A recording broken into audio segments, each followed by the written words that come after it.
इश्क, धोखा और कत्ल। पहली तस्वीर मैं आपको दिखाने जा रहा हूं, देखिए जरा। ये यूपीएससी का छात्र था, इसका नाम है रामकेश मीणा। यूपीएससी का छात्र तैयारी कर रहा था, लेकिन उसकी live in partner Amrita Chauhan ने उसकी हत्या कर दी, बर्बर तरीके से हत्या कर दी। न सिर्फ हत्या की, बल्कि मारने के बाद सिलेंडर धमाका कर दिया, जिससे लगे कि सिलेंडर धमाके में इसकी मौत हुई है। यह दिल्ली की घटना। अगली तस्वीर देखिए, मुंबई में क्या हुआ। यह तस्वीर आप देख रहे हैं सोनू के साथ मनीषा। सोनू ने खुद की भी जान ले ली और मनीषा की भी हत्या कर दी। मुंबई की घटना है। अगली तस्वीर देखिए जरा। यह तस्वीर आपको विचलित कर सकती है। सोनू जिस वक्त मनीषा की हत्या कर रहा था, उस वक्त की तस्वीर है। लोग भाग के पहुंचे खींचने के लिए, दोनों खून से लथपथ थे।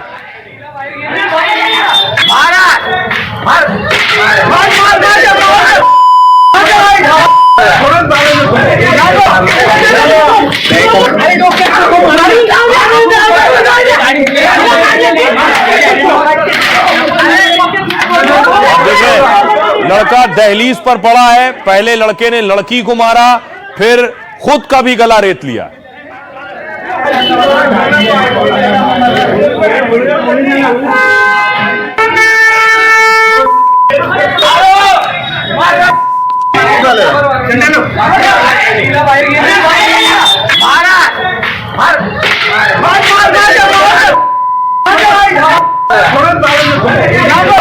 पुलिस वाले अंदर गए, प्रेमी पर लाठी चलाई है, तब उसने प्रेमिका को छोड़ा है। तब तक उसे वो चाकू मार चुका था।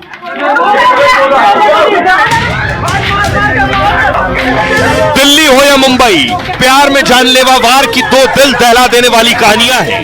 वारदात अलग है, मगर मकसद एक जैसा। 1400 किलोमीटर दूर साजिश और हत्या में बस फर्क है। एक जगह कातिल बॉयफ्रेंड है, तो दूसरी जगह गर्लफ्रेंड। जिनके साथ प्यार की कस्में खाते थे, उन्हें ही मोहब्बत के नाम पर मौत के घाट उतार दिया। रिश्तों के खून का ऐसा खौफनाक अंजाम होगा, किसी ने सोचा नहीं होगा। अब भाई सबसे पहले शुरुआत करने जा रहा हूं दिल्ली में। आखिर यूपीएससी के छात्र की उसके लिव इन पार्टनर ने कैसे बेरहमी से हत्या की। यह तस्वीर आप अमृता की देख रहे हैं। अमृता रील बनाने की शौकीन थी। अमृता रामकेश के साथ रहती थी।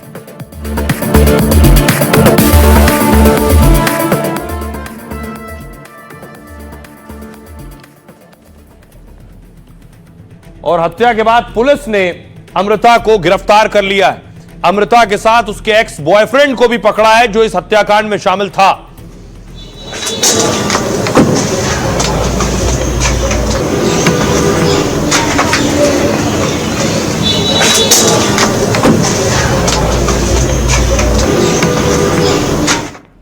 अब देखिए अमृता ने किस बेरहमी से रामकेश की हत्या की।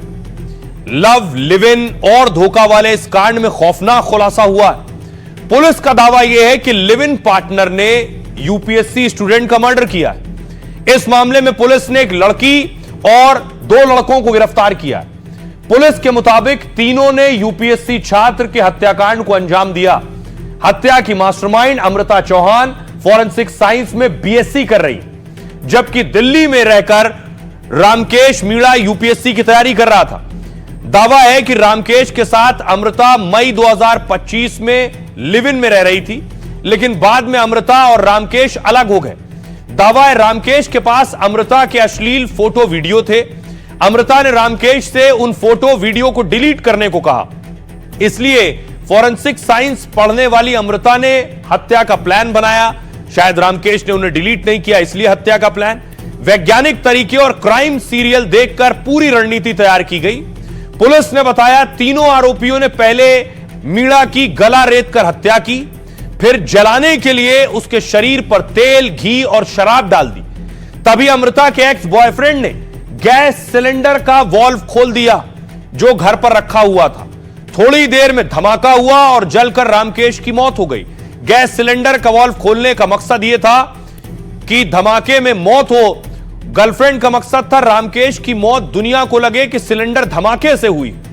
रामकेश के पास रखी हार्ड डिस्क, लैपटॉप लेकर ये फरार हो गए। 6 अक्टूबर को हत्या हुई, 18 अक्टूबर को अमृता पकड़ी गई। कैसे? क्योंकि इमारत के सीसीटीवी में अमृता और उसके साथी कई बार दिखे, जांच में साजिश का पता चला, फिर कॉल डिटेल और हिस्ट्री खंगाली गई। आखिरकार पुलिस को चकमा देने में लगी कातिल हसीना सलाखों के पीछे पहुंच गई है। हमारे सहयोगी मुकेश सिंह सेंगर उस घर में पहुंचे जहां मीणा की हत्या की गई, सिलेंडर ब्लास्ट हुआ। उनकी रिपोर्ट देखिए। यहाँ पर आने के बाद तीनों ने मिलकर सबसे पहले रामकेश मीणा की इसी कमरे के अंदर पिटाई की और पिटाई करने के बाद उसका गला घोंट दिया, जिससे उसकी मौत हो गई। इसके बाद इस पूरे हत्याकांड को एक हादसा दिखाने के लिए जो सुमित कश्यप था, जो कि मुरादाबाद में एलपीजी का डिस्ट्रीब्यूटर है, उसने एक सिलेंडर जो यहाँ पर रखा था किचन में, यहाँ से सिलेंडर निकाला, उसकी नॉब को खोला और उसमें कुछ इस तरह से आग लगाई कि काफी देर बाद उस सिलेंडर में ब्लास्ट हुआ और ब्लास्ट होते ही जो रामकेश मीणा थे उनका जो पूरा शव था वो बुरी तरह जल गया। और हत्या के बाद जाते जाते जो अमृता चौहान थी, जो कि फॉरेंसिक साइंस की छात्रा रही है, उसने ये जो जाली है ये यहाँ से तोड़कर दरवाजा, ये कुंडी जो थी, ये कुंडी जो है वो अंदर से बंद कर दी, जिससे ये लगे कि ये एक हादसा हुआ है। लेकिन जब पुलिस यहाँ पर पहुंची और पुलिस ने आसपास लगे सीसीटीवी कैमरों की फुटेज को चेक किया तो उसमें कुछ लोग संदिग्ध आते और जाते हुए दिखे। इसके बाद पुलिस ने इस पूरे मामले की जांच शुरू की और जो मृतक था उसके मोबाइल के कॉल रिकॉर्ड निकाले, जिससे ये पता चला कि जो रामकेश मीणा था वो लगातार अमृता चौहान से बात करता था, दोनों एक दूसरे को जानते थे और लिव इन में भी वो उसके साथ में रहती थी। इसके बाद मुरादाबाद से अमृता चौहान और संदीप कुमार और सुमित कश्यप को दिल्ली पुलिस ने गिरफ्तार कर लिया। तो ये दिल्ली में घटना हुई। अब मुंबई की देखिए जरा दिल दहला देने वाली घटना, जहां प्रेमी ने चाकू से खुद का भी आत्महत्या कर ली और प्रेमिका को भी मार दिया। दिल्ली की तरह ही मुंबई में हत्या का मामला सामने आया। यहां पर ब्रेकअप से नाराज युवक ने पूर्व प्रेमिका को मार डाला, फिर अपना भी गला रेत कर युवक ने आत्महत्या कर ली। पुलिस के मुताबिक आरोपी युवक को अपनी गर्लफ्रेंड पर शक था, इसलिए दोनों के बीच अक्सर झगड़ा होता रहता था। काफी दिन तक चले विवाद के बाद लड़की ने रिश्ता खत्म कर दिया, लेकिन इससे नाराज प्रेमी ने साजिश रचकर उसे मिलने के लिए बुलाया। जब लड़की घर पहुंची तो उसे चाकुओं से गोद कर मार डाला। मौके पर मौजूद स्थानीय लोग दोनों को उठाकर अस्पताल ले गए, लेकिन ज्यादा खून बहने की वजह से दोनों ने दम तोड़ दिया। दिल्ली यूनिवर्सिटी के पास एक और मामला सामने आया। एसिड अटैक का दावा हुआ। पीड़ित छात्रा रोज की तरह पढ़ाई के लिए कॉलेज जा रही थी, तभी बाइक पर आए 3 लड़कों ने उस पर एसिड यानी तेजाब फेंक दिया। इसमें एसिड अटैक पीड़ित छात्रा बुरी तरह से घायल हो गई। हालांकि गनीमत रही कि हमले के वक्त उसने चेहरा छिपा लिया था, जिससे चेहरा तो बच गया लेकिन हाथ बुरी तरह झुलस गए। लड़की का आरोप है कि आरोपी जितेंद्र उसका पीछा करता था। कुछ दिन पहले दोनों में इस बात को लेकर झगड़ा हुआ और इसके बाद जितेंद्र ने 2 साथियों के साथ छात्रा पर एसिड फेंक दिया। अब पीड़ित छात्रा पुलिस और प्रशासन से न्याय की गुहार लगा रही।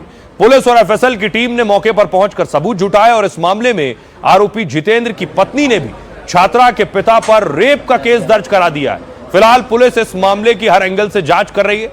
सुनिए जरा पीड़िता का परिवार और पुलिस क्या कह रही है। वो पहले भी आपको छेड़ते थे? ठीक है, सरकार से क्या डिमांड है? जस्टिस मिलना चाहिए।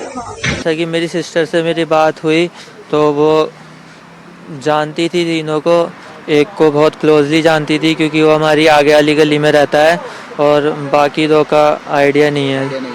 जितेंद्र की बात कर रहे हैं आप? Yes sir, Jitendra sir. वो आते जाते मतलब स्टेयर करता था, स्टॉक करता था, रैगिंग करता था सर। उसकी वाइफ से भी कन्फ्रंट करा था मेरी सिस्टर ने, तो उसकी वाइफ ने उल्टा मेरी बहन को ही बहुत बुरा भला बोला, उल्टा सीधा बोला और बोला कि मैं तेरी ज़िंदगी ख़राब कर दूंगी। और एट द एंड आज ये कितनी पुरानी बात है सर? एक मंथ पहले की बात है। ये मुकुंदपुर की रहने वाली है और जब ये ई रिक्शा से आ रही थी तो कुछ लड़कों ने जो मोटरसाइकिल पे थे इसके ऊपर एसिड अटैक किया। इस पे एक हमने केस रजिस्टर कर लिया और इन्वेस्टिगेशन शुरू की। इन्वेस्टिगेशन के दौरान वो लड़के आइडेंटिफाई कर लिए गए हैं, बट उनके स्टेटमेंट के हिसाब से कुछ डिफरेंट वर्जन सामने आ रहे हैं, जिसकी तफ्तीश अभी जारी है। इसमें एफआईआर में जो नाम है वो जितेंद्र है, ईशान है और अरमान है। इनमें जितेंद्र से पूछताछ हो चुकी है। जितेंद्र बता रहा है कि वो वहाँ पे अवेलेबल नहीं था, वो इंस्टीट्यूट कहीं और पे था, कहीं और था उस समय। इसलिए फिलहाल जितेंद्र से और गहनता से पूछताछ चल रही है। तो पुलिस कह रही है उस आरोपी से पूछताछ चल रही है, लेकिन बड़ी खबर इस बीच आपको बता दें, एसिड अटैक मामले में बड़ी खबर है। पीड़िता के पिता को भी दिल्ली पुलिस ने पकड़ लिया है। पिता ने कबूला है कि पिता ने ही साजिश रची थी। जितेंद्र और 2 आरोपियों को फंसाने की साजिश थी। झूठे केस में फंसाने के लिए यह एसिड अटैक की साजिश पीड़िता के पिता ने ही रची थी।